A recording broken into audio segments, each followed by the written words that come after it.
Fala pessoal, estamos de volta aqui com mais um episódio do Avescast. Estamos aqui com o Dorival Lima, que é biólogo da FAO Control Serviços Ambientais e do criador Aleto Reptores, que palestrou sobre as melhores aves para iniciar na falcoaria. Obrigado, Dorival, bem-vindo aqui no podcast. Obrigado também, Fernando. E na falcoaria no voo livre com rapinantes. Exatamente, voo livre e... Vou começar então já fazendo a primeira pergunta. Quais são as espécies mais indicadas para quem está começando nisso? No mundo todo, geralmente, vamos criar o parâmetro pela América do Norte, né, que está ligado aqui na América e é mais avançado que a gente. Sempre falam as seguintes espécies. Parabuto nicintos, que o deles lá é o arrise, né, uma subespécie maior, mais gregário. O Falcus parvellus, falcão quiriquiri. O red tail lá, que é o Buta jamaicense, que a gente não tem aqui. E no Brasil a gente meio que veio copiando isso também.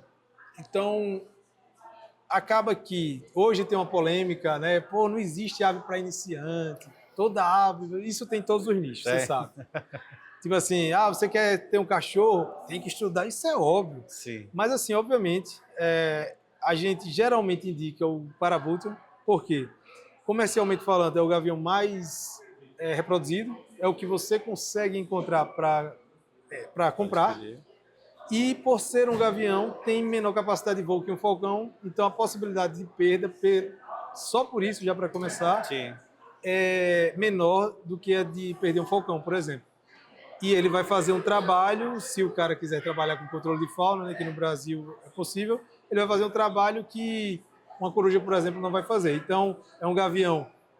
Então, por ser um gavião, ele vai estar próximo, se o cara souber treinar, obviamente, estudar para isso, vai estar mais próximo do que o falcão, a possibilidade de perder é menor, e ainda vai poder usar ele para trabalhar, se assim quiser. Legal. E que critérios devem ser considerados na escolha dessas aves? Assim? Espaço, tempo, vizinhos. Exatamente. É assim, ó. Tempo é de dedicação. Os falcões, se você quiser atingir um nível mais alto, um nível alto, voando falcão, você vai ter que se dedicar domingo a domingo. Enquanto que um gavião, pela biologia dele, a forma que ele evoluiu, se você conseguir domingo a domingo, ótimo. Mas assim, ele é menos exigente, ele vai perder condicionamento físico mais devagar do que um falcão perderia. Então assim, você tem tempo para se dedicar? Não, tem um pouco. Então, é melhor optar por um gavião, por exemplo. Espaço, campo. Hoje em dia, cada vez mais o ser humano está invadindo os campos, né? Então, os campos bons, seria pasto, plantações, estão ficando mais longe da gente. E para voar um falcão, na maioria das espécies, você vai ter que ter um campo amplo, de visibilidade boa, plano, e isso não é a realidade da maioria das pessoas. Então, isso que eu estou falando gera até polêmica entre os falcoeiros. O cara está dizendo que pode voar um gavião na cidade, bicho, é a realidade. Sim. É a realidade.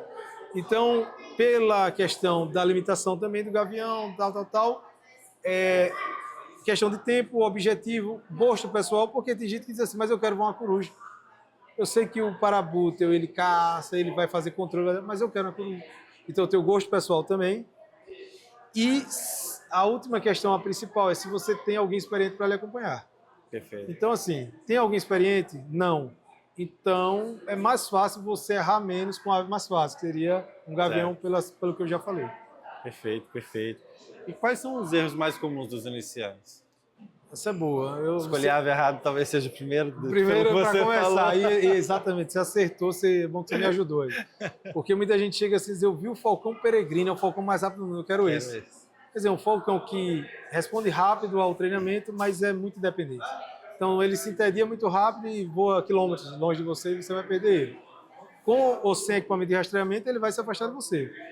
Então, esse é o primeiro erro, com certeza. Tem gente que fala assim, eu quero uma ave de rapina, qual? É qualquer espécie. Então, assim, o primeiro erro é não saber estudar a espécie que ele quer adquirir.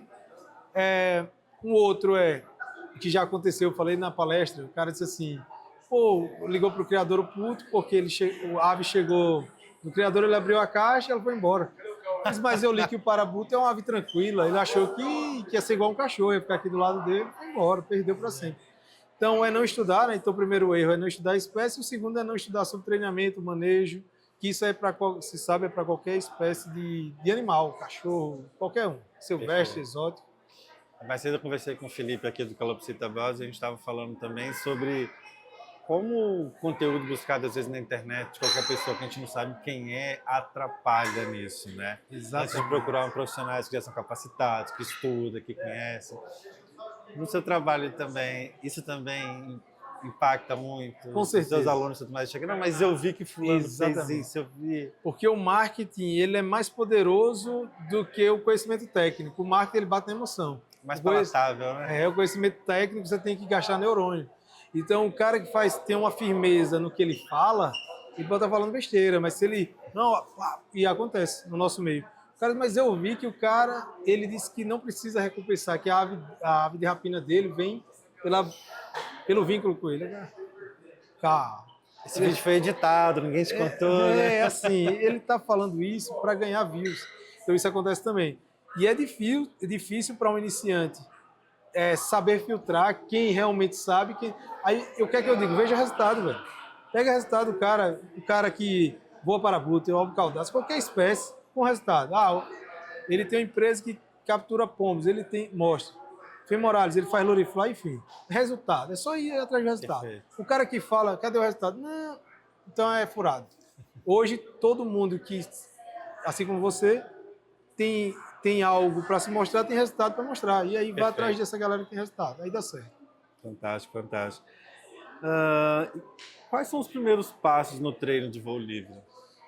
Bom, no treinamento de voo livre com rapinante, né, que é algo muito novo, porque a falcoaria é a expressão do comportamento natural de um rapinante. Você podia explicar um pouquinho antes disso, então, essa diferença, né, da falcoaria, quando você joga, o bicho tem o comportamento de caça, que a gente já está mais acostumado, pelo menos eu e aqui no Brasil, a gente vê o voo livre das araras. Sim. E tudo mais. Você falou até da coruja aí de voar, eu já fiquei, acho que eu nunca vi também, acho que é mais os falcões e tudo mais, né? Sim, por quê? Qual é essa diferença do voo livre para esse instinto que vocês usam, o comportamento dos outros para fazer afugentamento de fauna, aeroportos e tudo mais?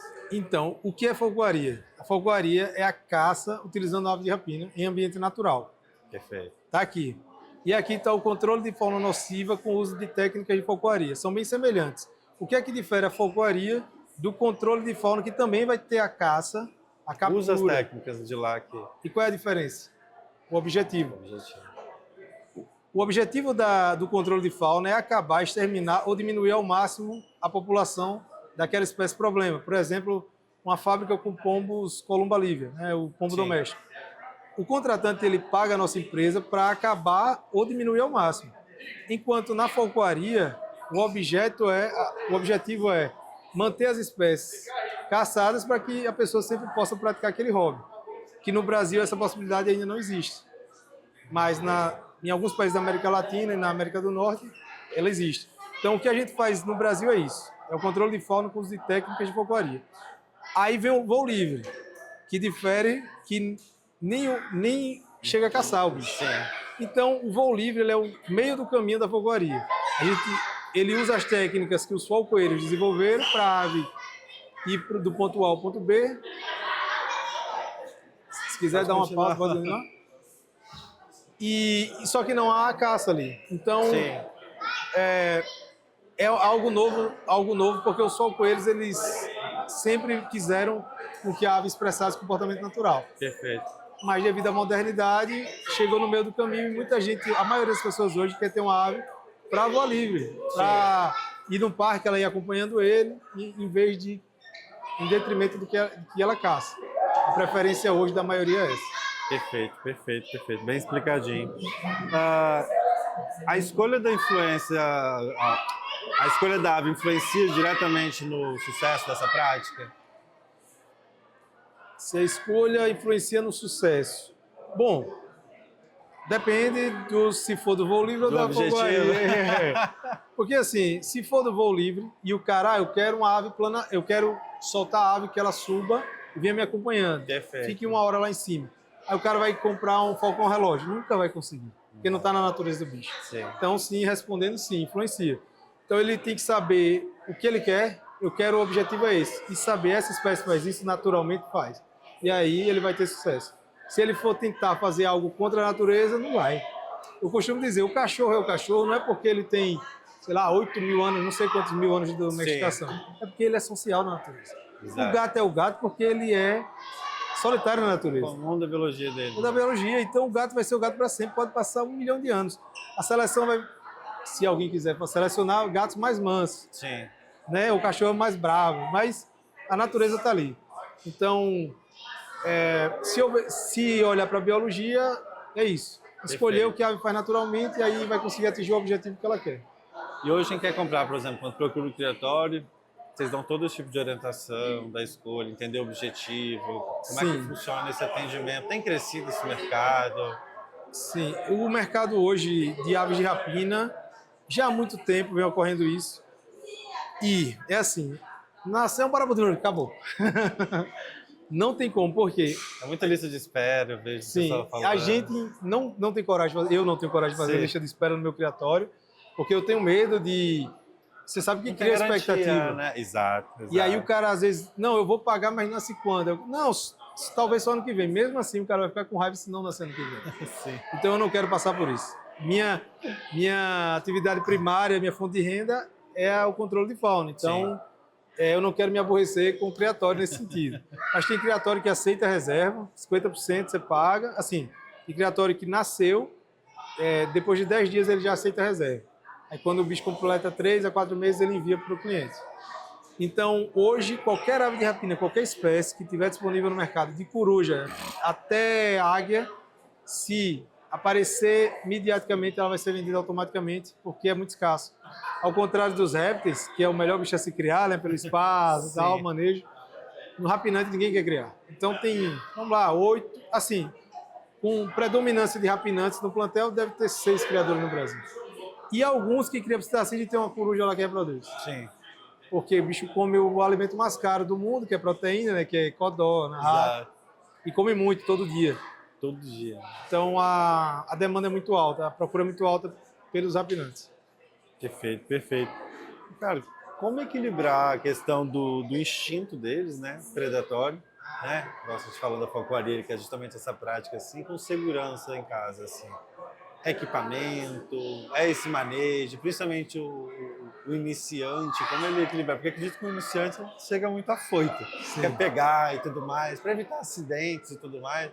Como que é isso? Olha só, tem falcoeiros até experientes que não têm a sensibilidade, não têm a destreza, não têm a dedicação de fazer com que uma ave brava, porque tem indivíduos, vamos falar de parabuto, tem parabutos que são agressivos, naturalmente é individual, e tem outros que são mansos. E falcoeiros experientes que pegam um parabuto que é mais chato, rabugento, em relação ao comportamento, e não sabe fazer o bicho não chutar para ele, não agarrar. Porque ele não se dedicou, por mais que ele tenha 10, 15 anos. Então, assim, para evitar esse tipo de acidente, é dedicação ao estudo. Né? Como fazer com que ele não chute? Se ele chutar, como fazer ele parar? É dedicação aos estudos. Em relação ao equipamento, antes a gente batia muito na tecla, saiba, até hoje a gente bate, saiba confeccionar o básico, por quê? Se rompe o equipamento daquele, você vai esperar chegar a escorrer e comprar outro. Mas, por outro lado, tem as lojas hoje que vendem equipamentos. Tem umas 4, 5 no Brasil, que atendem prontamente. Então, a maioria das pessoas hoje prefere comprar. Compra vários kits e deixa armazenado. Dá reserva ali. Isso em relação à casa é isso. Os equipamentos são bons, são resistentes, então tem pouco problema com isso. E a ave fica atrelada, tá? Na falcoaria a ave fica atrelada por quê? Porque a gente trabalha com manejo de peso, com controle de peso. Então a gente tem que saber qual o peso certinho ela caça, que você vai saber durante o treinamento, qual peso ela responde ao falcoeiro, mas não caça. Então é o peso de voo, que ela não quer caçar, mas responde, o peso de caça, que ela responde, mas quer caçar. Agora, no campo, muita gente diz, pô, mas ela não vai querer caçar no campo. A ave de rapina, assim como qualquer ser vivo, a última coisa que ela quer fazer é gastar energia tua. Então, qual é o mais difícil na falcoaria? É fazer a ave caçar. O mais fácil é ela responder ao ser humano, que ela previamente, você vai fazer o condicionamento, ela vai, ela é minha fonte de alimento. Então, ela não quer caçar. Agora, uma vez que ela começa a ficar forte, você está levando, expondo ela ali no meio natural, pelo instinto ela vai tentar dar lances naturais. Mas aí se o cara está proposto a só fazer voos livres, ele mantém ela no peso de voo, que é um peso mais alto, que ela diz, pra quê? E ela vai ficar ligada no treinador, mas não vai querer caçar. Perfeito. E nesse processo todo me parece bem muitos detalhes, né? O peso de voo, Muito o peso não sei o quê. Qual o papel do instrutor em alguém que está começando hoje nesse auxílio e tudo mais hoje? Então, o que a gente faz, eu como ensino a muita gente, já ensinei a muita gente, é mostrar o passo a passo. Então, digo, ó, siga esse passo a passo, só siga. Se você seguir isso aqui, é um passo a passo. Igual a receita, né? Isso, Segue a receita mecanizado. que tá ali. Se você seguir, e claro, tem muitos detalhes ali, nuances. Se você seguir o que está aí, não tem erro, ela vai voar livre. Entendeu? Então é muito previsível para a maioria das espécies. Tem algumas que a gente não indica para iniciantes, Sim. que são mais difíceis, mas a maioria das espécies você consegue fazer um passo a passo e vai acontecer. A magia não tem como, se ele seguir. Tem gente que é teimoso, que compra e não segue. E por incrível que pareça, que passa por mim, são adestradores de outros animais. Esses são os piores. Que vem Ele acha viciado. que ele repete a mesma coisa, acha que é o mesmo comportamento. Isso. Projeto. Ele diz, mas o bicho já aprendeu. Mas a obediência é diferente de aprendizado, né? Perfeito. Ele aprendeu, mas não quer dizer que vai obedecer. Mas se seguir é um passo a passo. E não existe só a forma que eu faço, né? Existem várias formas para chegar no objetivo. Mas no meu curso eu falo assim, se você está fazendo esse curso, siga só esse. Porque você fica pulando de galho em galho, não vai dar bom. Mas é isso, é um passo a passo muito sistemático, e em 25 dias, 30 ela está voando livre. Legal. Legal. Obrigado aí por aceitar o convite, bater o papo com a gente, trazer tanto desse assunto tão rico, que espero que cresça cada vez mais aí. Eu que agradeço aí pelo convite e valeu. Obrigado também. Obrigado. Valeu, pessoal. Até a próxima.